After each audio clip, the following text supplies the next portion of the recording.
Welcome, my friends, to the Free Thinker Project. This is a place where the whispers of the damned echo through the night, and the shadows conceal your worst nightmares. Prepare yourself for this descent into madness as we unravel tales of horror, witchcraft, cryptids, and the sinister unknown. But beware, for in this realm, fear takes on a life of its own, and the darkness yearns to consume all who dare to venture within. Now gather your blankets, lock your doors, turn the lights down low, and prepare yourself for tonight's story.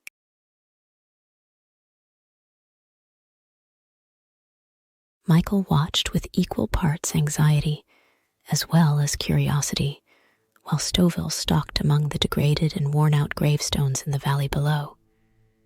From his vantage point up upon the hill nearly a kilometer away, he saw the younger man cautiously step around a mausoleum that had crumpled in on itself.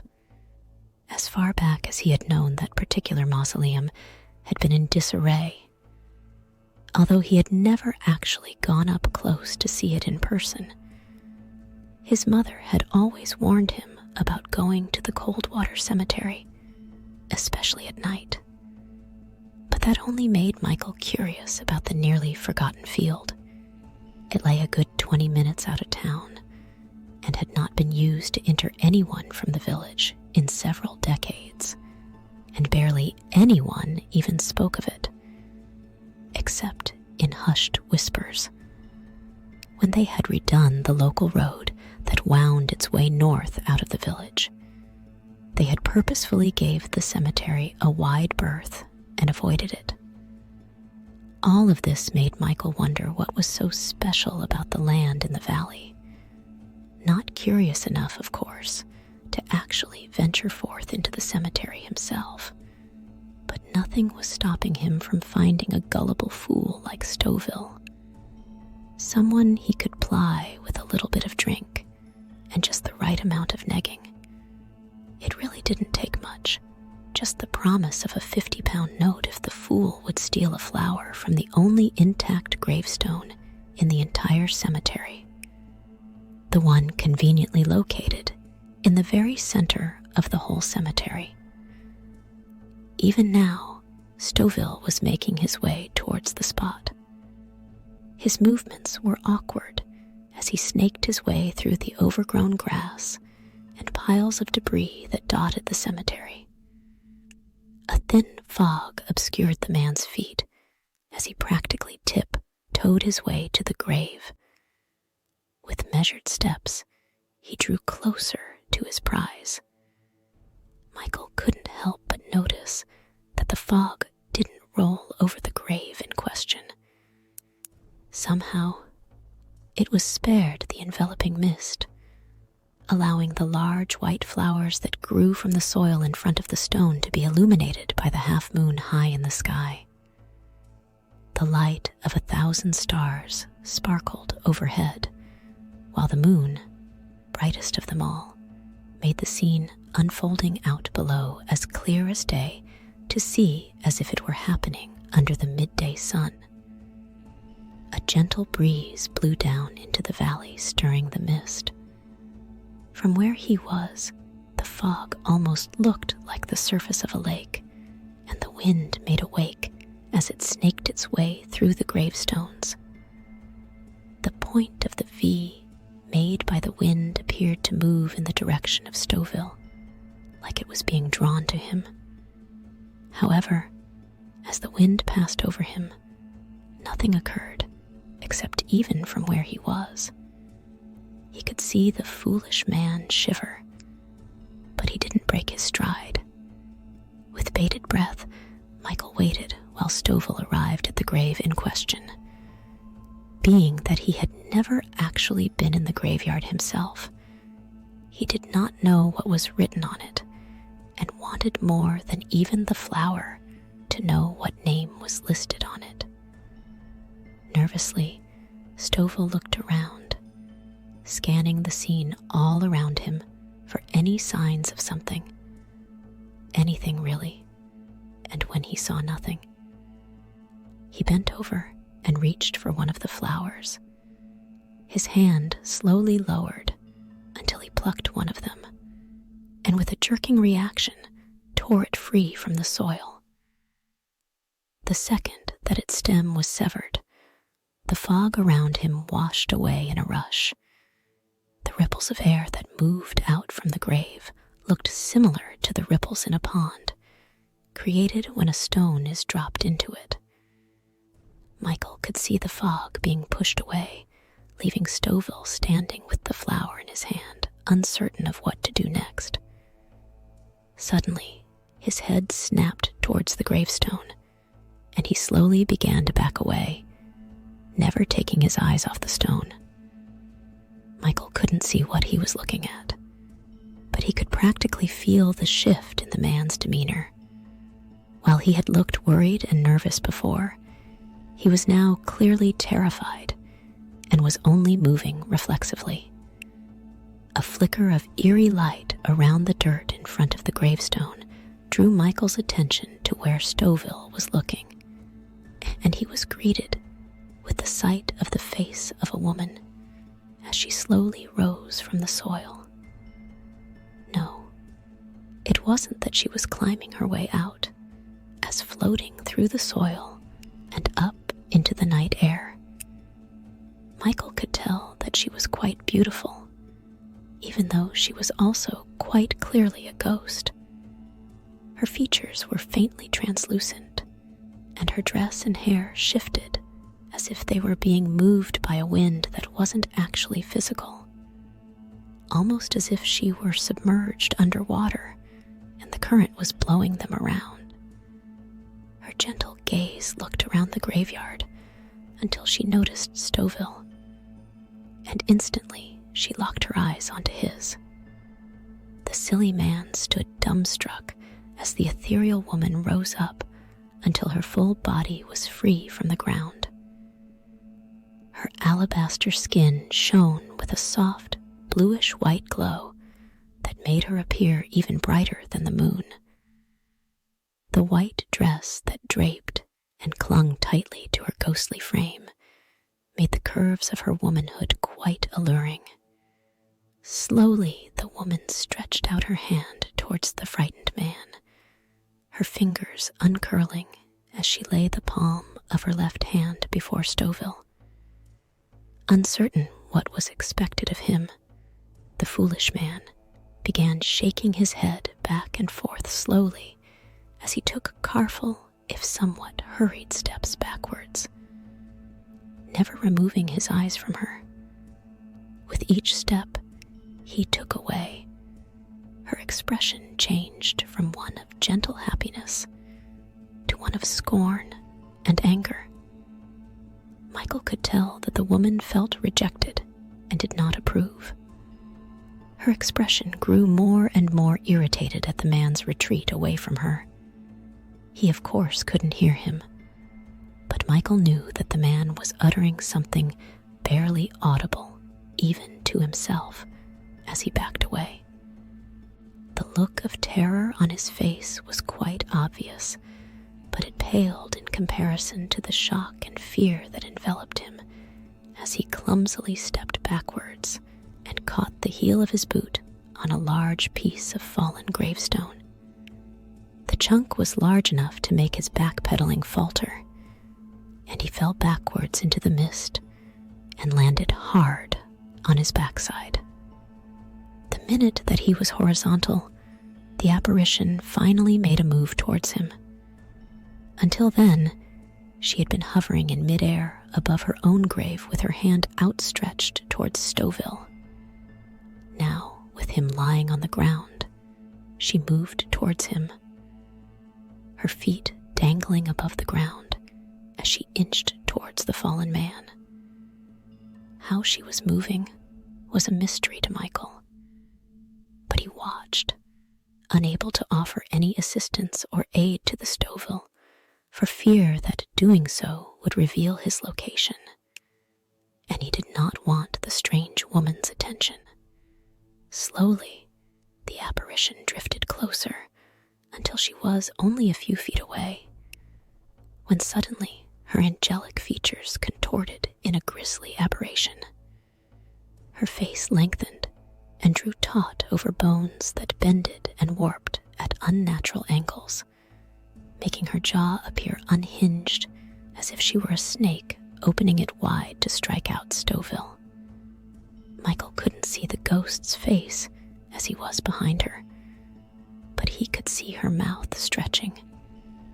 The rest of her body began to shift as well.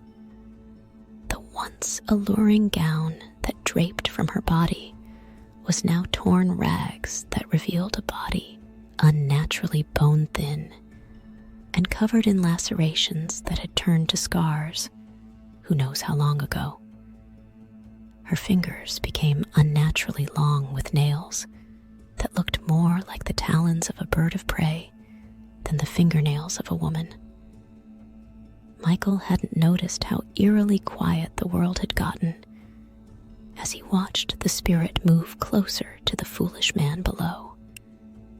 It felt so incredibly unnatural, and while the scene unraveling before him spoke of impending doom, he couldn't take his gaze away.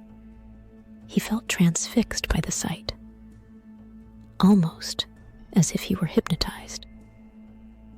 Then the stillness was shattered as a keening screech erupted from the bowels of the ghastly creature. The sound was so incredibly loud. Michael could not imagine how much worse it was for Stouffville, who was only feet away from the creature. But for him, the sound felt like it made his bones ache and his blood turn to ice in his veins. He thought for sure that his eardrums would shatter from the cacophonous attack. Through gritted teeth, he attempted to take deep breaths in order to fight through the pain that was resonated within his skull. When the sound finally faded, he found that his eyes were full of tears and that a tiny amount of blood was trickling out from his ears. He prayed that it wasn't a sign that his eardrums had ruptured, but he would not have been surprised if they had. The sound had been deafening. In fact, he wondered if anyone in the village had heard it as well. Looking back to Stouffville, he noticed that the man had lines of blood running from his ears as well. And thankfully, the silly man had finally found his feet and was now trying to flee from the graveyard as quickly as possible. The fog still clung to the ground and made the path treacherous and unknown. Several times he tripped over a fallen tombstone only to catch himself and scramble for a few feet on all fours before finally building back momentum and running as quickly as his legs would carry him towards the waist-high stone wall that surrounded the graveyard. Michael watched as Stouffville neared the wall when the apparition formed in front of him, leaping up out of the fog and wrapping her elongated fingers around his throat and then lifting him into the air. He had been running as quickly as he could, and the act of suddenly changing directions caused his body to flail about. However, the grip the ghostly woman had on his neck was solid, and even though she had stopped a 200-pound man dead in his tracks, her body was rigid and solid as a stone. To her, Stouffville was no more a nuisance to lift and carry than a feather would be to Michael. The pair rose into the air, 15, then 20 feet. Stouffville fought as best he could, but he was losing consciousness as the air was squeezed from him. The creature grabbed him by the front of his shirt and then finally removed her other hand from his neck before grabbing him around the waist. Her fingers were so impossibly long that they wrapped all the way around his rather wide torso and held him in a vice-like undead grip. Once again, she unhinged her jaw and unleashed another scream. just as before, it made both men fall helpless as they tried to keep their bearings, while the scream enveloped them. Just as before, Michael found it hard to stand, and he fell to his knees. But unlike the first scream, this one felt like it was much more directed at Stouffville, and somehow he avoided the brunt force of the auditory blast. The man's face contorted in pain under the assault from the woman. Suddenly, his body twitched and shook in heavy spasms. And then, just as suddenly as it started, it stopped, and a faint swirl of white light flowed out of his mouth. It almost looked like the exhalation of smoke from a smoker, only it was glowing. The woman arced her body ever so slightly, and the light flowed from Stouffville and into her mouth. With her head arced backwards the way that it was, Michael could see the gaping maw that was her mouth. It nearly looked like a bottomless pit. So dark and void, like was it, that the swirling light that leaked from Stouffville was lost in its depths. The stream of energy stopped flowing, and the apparition finally shifted back to the form that Michael had first seen when she emerged from the grave only minutes before. Stouffville, in the meantime, had gone completely limp, and without a care in the world for him, she dropped his lifeless and now soulless corpse to the graveyard below, the fog claiming him and obscuring his remains. In a horrific display that was as hauntingly beautiful as it was unnerving, the apparition did a slight turn in the evening air, almost dancing a macabre invocation to being free from the ground and able to fly through the air. If Michael didn't know better, she almost looked like she was in revelry for having consumed a well-earned meal. She did have a look of serene contentment on her face, and he could almost imagine that she was humming some forgotten tune. He wanted to flee as quickly from the place as possible, but he feared that should he move, that she would see him and give chase, just as she had done with Stouffville. He knew that he was far away, and there was a chance that she was tied to the graveyard. Hence, why he had always been warned to never venture onto its soil. He now knew firsthand that it had been solid good advice, but he also didn't want to risk it. After all, what did he know about such things? Ghosts were hardly his area of expertise, and he did not want to tempt fate any more than he already had done. Even though he was a great distance away, he very carefully moved backwards along the path behind him. When he stepped on a twig and heard it snap, his heart skipped a beat, and cold sweat quickly covered his skin, but the ghost made no move and showed no signs of having noticed the sound. Instead, she continued her dance macabre, flitting through the air to the sound of an unknown tune that only she could hear. Breathing a bit easy, he continued to move away when he stepped on rock that made his ankle roll a bit out of alignment and made him stumble. "Oh, blast, you stupid thing!" he nearly shouted, until he remembered that silence was of paramount importance. Thankfully, rather than roaring into the night air, he stopped himself and only hissed out the words. Once he had gathered up his balance, he looked back to the graveyard and saw that the woman had disappeared.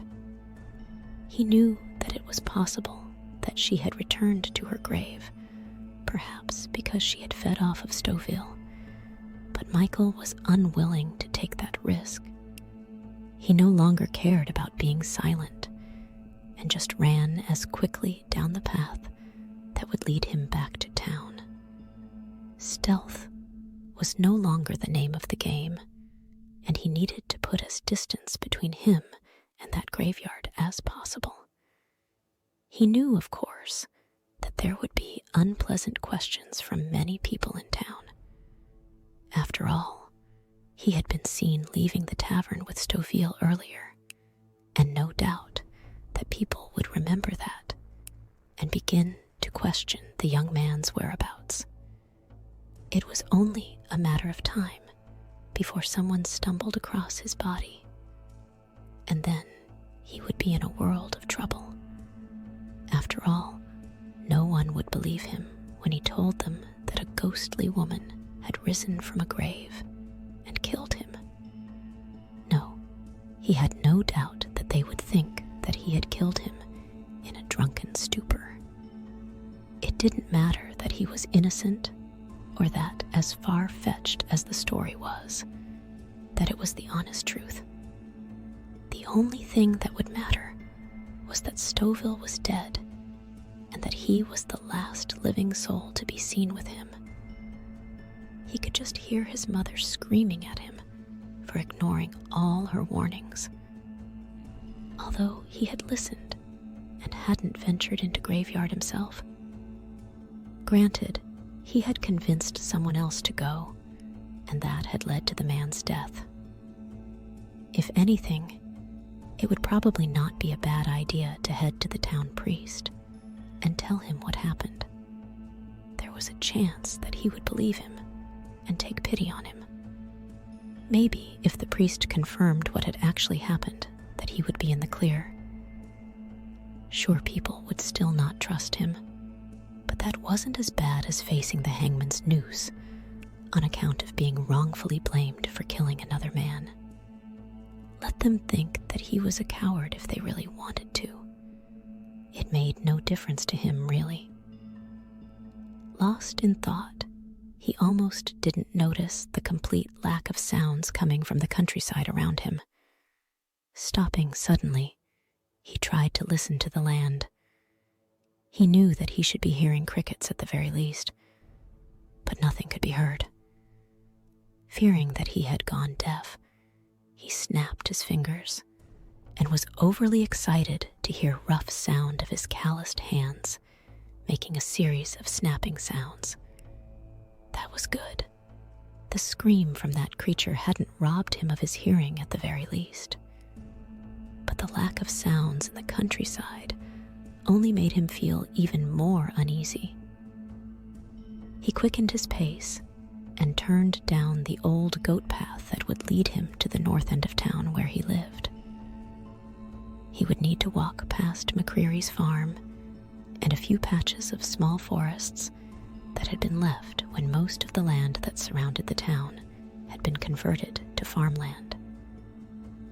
A few strides onto the old goat path, he followed it along the patch of land that McCreary had planted wheat and corn.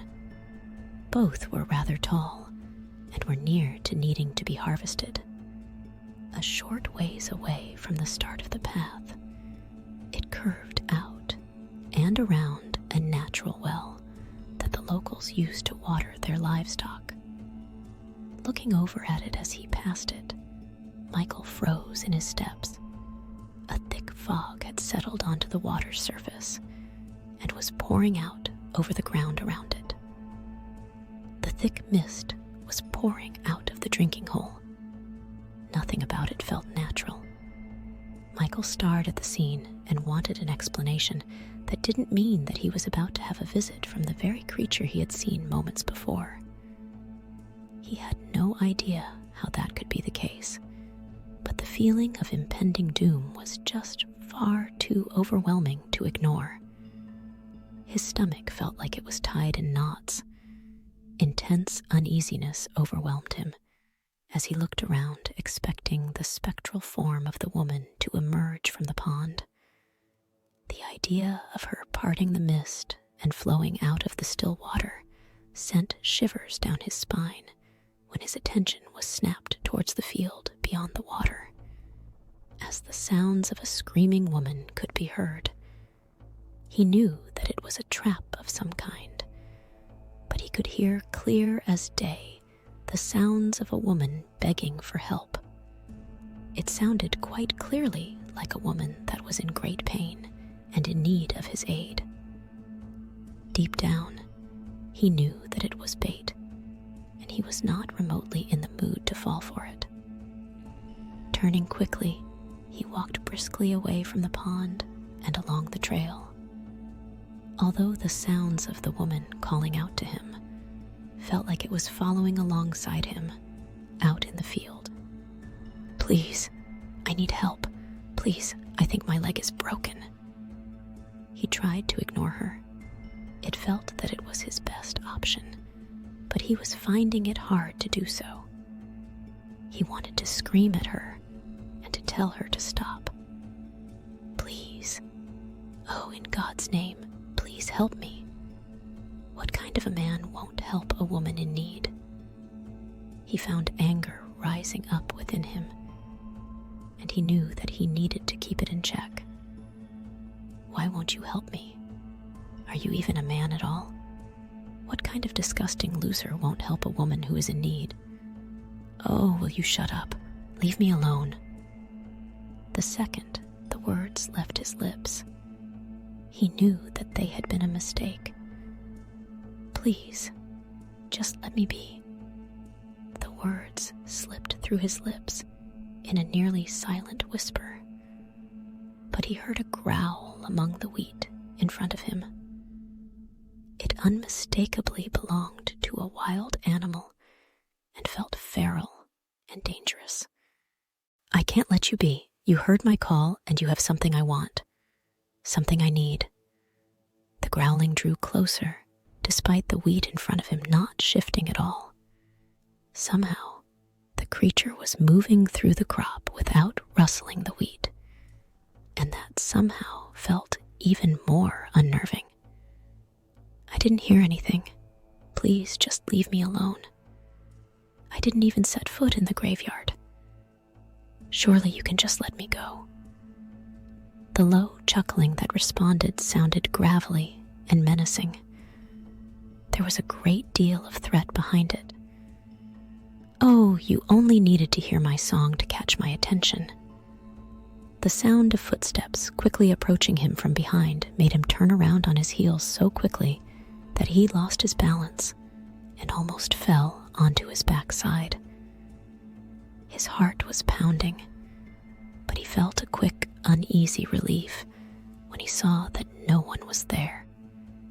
That is, until he felt a cold, icy chill on his back. It was almost as if he were laying down on ice. He could feel her presence behind him, and he nearly jumped out of his skin when she whispered in his ear, "Are you scared?"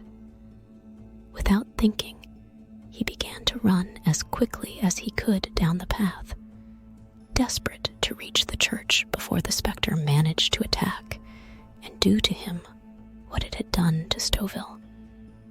With each successful step, he felt his hope rising despite the battery acid that was quickly filling his veins and ignoring the burning feeling in his lungs and the protesting muscles in his legs, ignoring the mounting fear that he wasn't going to make it.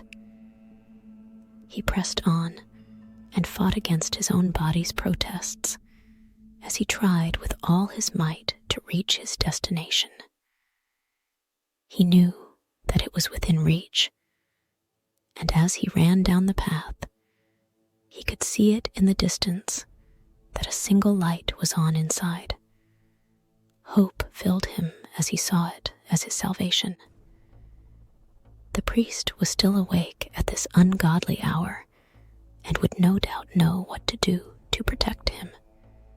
Surely the creature couldn't cross the threshold of a church. The sanctity of the place must offer some kind of defense against such damned creatures. Hallowed ground, that must be where he would find refuge, although the thought crossed his mind as to how the cemetery had become desecrated. After all, didn't such places receive blessings so that the dead laid to rest there can find peace? Lost in thought once again, he He almost didn't notice that, even though he was running as quickly as he could, he was no closer to the church than he had been seconds earlier. If anything, he felt that he was somehow further away, like he was stuck running in place. The need to stop and rest was too much for him, and he was forced to do so against his desire to reach safety. Panting heavily with sweat pouring down his face, he struggled to catch his breath. The church was so very close. On any given day, he could run there in no less than 30 seconds, but it still felt hundreds of miles away at the same time. He could feel his muscles cramping up from overuse, and the fire in his lungs was not dissipating at all. Each breath felt like it was taking all his effort to make. He knew that he was in trouble, when suddenly he heard the same woman's voice that he had heard before. It almost sounded like it was coming from multiple directions at the same time, despite him knowing that was an impossibility. "Oh, you silly, silly man. Do you honestly think that the church will keep you safe from me? As if such a place like that will keep me from taking what you owe me. I don't owe you anything. I made no pact with you, devil. You have no power there, and once I reach it, the priest will send you back to hell where you belong." Michael felt a surge of confidence. He had never truly been a very religious person, but if ghosts existed, then it was reasonable to believe that there was much more to the world than what could be seen with the naked eye. If ghosts were real, then maybe God was too, and right now, he needed the big man on his side. Without even thinking about it, he began muttering the Lord's Prayer, thinking that it would comfort him and possibly both keep him safe and motivate him to push through the pain and run the last little bit of distance to the church. I always despised that particular prayer, and believe it or not, you did indeed make a pact with me. Only the souls of men tarnished with sin can hear my song, and you heard it plain as day. But yes, if you really think that that little church will protect you, by all means, run for it. All this chasing is just going to make you an even better meal. He could feel her icy cold lips brushing up against his ear as if she were standing right behind him and leaning forward. Run. The second he felt her lips brush up against his ear, he began to sprint again. His body fighting through the pain, he just full out surged towards the church, past the squat fencing that ringed the church. It was thankfully short enough that he was able to hop over it. Once clear of the fence, he beelined it for the wooden steps that lead to the front door to the church, and after scaling them, he tried to open the doors, but he found them to be locked tight. Without hesitating, he began pounding on the doors. "Please, for the love of God, let me in." As the seconds passed, he began to slam his fists harder into the strong oak doors, rattling them in their door frames. "Open the goddamn doors. This is a matter of life and death." Despite the racket that he was making, he could hear the sudden shuffling of feet on the other side of the door. Someone was coming to answer the door and was clearly unworried about what they might find, judging by their complete lack of urgency. "Who is it?" He finally heard someone call out from behind the door. "It's Michael Green. Please, just open the door and let me in. I'm being stalked by some monster. Please just open the door. I beg of you. Please have mercy." The last little bit was meant to sound pleading, but it was more in line with whining, despite his best efforts. The sound of several locks and door mechanisms being shifted aside filled his heart with hope once again, only for it to be stripped away when the doors finally opened. There, on the other side of the threshold, was the woman from the graveyard. Her gown, once more whole and intact, and her womanly features soft again. Michael had to admit that she was incredibly beautiful. He stammered, lost for what words to say. Seeing as she was standing within the church, he knew that holy ground held no power over her. He was truly at her mercy now, and he could see no routes for escape. Even if he could still run further, there was a way of knowing if he could perhaps run to someone that could even help him. Weeping, he fell to his knees. There was no use trying to flee. His legs were all spent, and there was no way that he could run anymore. But Michael Green, here I thought that you were looking for salvation. Sadly for you, that isn't what you deserve. No, you deserve only one fate. Her lilting voice almost put Michael at ease. That was, until she began to shift and change into the far more grotesque form that she used to kill Stouffville. Being this close, he could hear her ghostly joints popping and tearing as her body shifted away from a fairly human form and took on the appearance of a deranged hag. Her mouth elongated and shifted its position so that she could grab him by the shoulders, just as she had done with his friend. Michael thought that he knew what would come next, but was in fact not even remotely accurate. He could feel her breath sucking the very life force out of him. Suddenly, looking in the gaping chasm of her mouth, he was struck by the full force blast of her scream. He could feel his eardrums being ripped apart as he was sucked into it, and without warning, he felt his soul leave his body and be swallowed whole. His now lifeless and soulless body collapsed to the floor, having been stripped of the life-giving energies that once allowed Michael to inhabit his body. Once again satisfied, the ghostly figure of the woman shrugged and began twirling about on the steps to the church before disappearing and fading once more into the night.